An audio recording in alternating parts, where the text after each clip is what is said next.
Manado. Kolonel Infanteri P. Minggu, 26/12. Hari ini, resmi dikirim ke Pusat Polisi Militer Angkatan Darat, Puspomat, untuk menjalani penyelidikan terkait kasus tabrak sejoli di Nagrek, Jawa Barat. Dirinya bersama 2 orang prajurit TNI lainnya, membuang jenazah sejoli itu ke sungai. Kolonel Infanteri P sendiri dibawa ke Puspomat dengan penerbangan Batik Ari ID 6281 Manado, Jakarta, dengan pengawalan ketat polisi militer. Berikut sejumlah fakta tentang Kolonel Infanteri P yang terancam dipecat dan ditindak pidana atas kasus tersebut. 1. Seorang perwira dengan jabatan Kasih Intel di Korem 133, Nani Wartabone Gorontalo. Kolonel Infanteri P adalah seorang perwira TNI AD dengan jabatan terakhir Kasih Intel Korem 133, Nani Wartabone di Gorontalo, dan berada di wilayah teritori Kodam 13, Merdeka. Jabatan ini dijabat sejak Juni tahun 2020.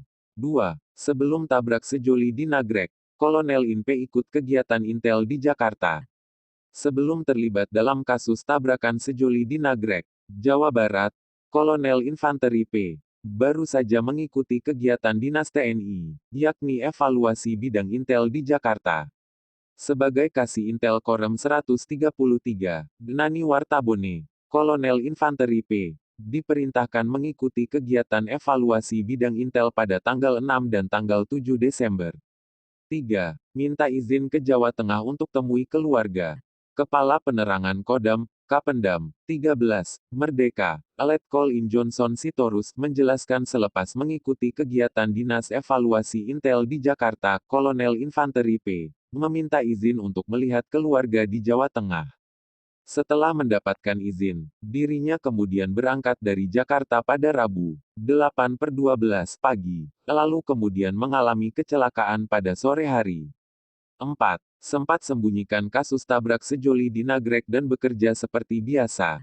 Usai kejadian tabrak sejoli di Nagrek, Kolonel Infanteri P kembali ke kesatuannya di Korem 133, Nani Wartabone, dan tidak melaporkan kejadian tersebut ke atasannya dalam hal ini dan Rem 133, Nani Wartabone.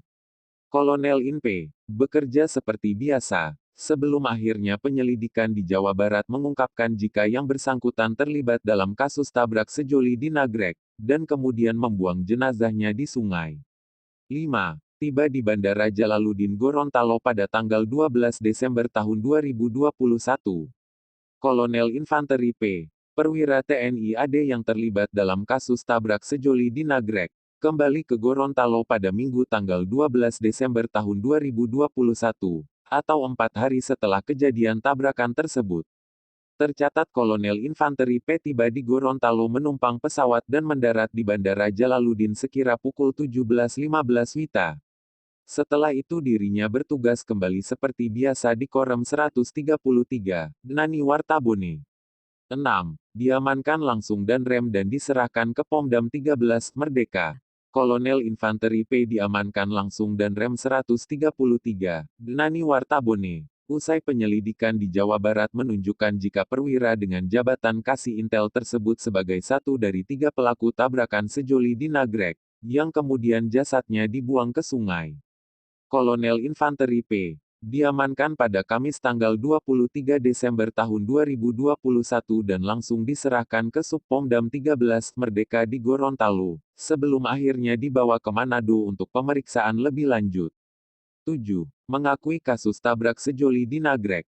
Kolonel Infanteri P akhirnya mengakui kejadian tabrak sejoli di Nagrek dan mengaku bersalah atas kejadian itu. Kepala Penerangan Kodam, Kapendam, 13, Merdeka, Letkol In Johnson Sitorus, menyebutkan jika Kolonel Infanteri P tak bisa mengelak saat diamankan di Korem 133, Santiago. Setelah diamankan, yang bersangkutan akhirnya langsung mengakui kejadian tersebut dan mengaku bersalah, ujar Sitorus. 8. Diperiksa 2 hari di Pomdam 13, Merdeka. Polisi Militer Kodam, Pomdam, 13, Merdeka memeriksa Kolonel Infanteri P sejak Jumat, 24/12, hingga Sabtu, 25/12, sebelum akhirnya dibawa ke Pusat Polisi Militer Angkatan Darat, Puspomat, Minggu, 26/12, pagi. Dalam pemeriksaan itu, Pomdam 13 Merdeka menemukan bukti awal tindak pidana yang dilakukan Kolonel Infanteri P dalam kasus tabrak sejoli di Nager.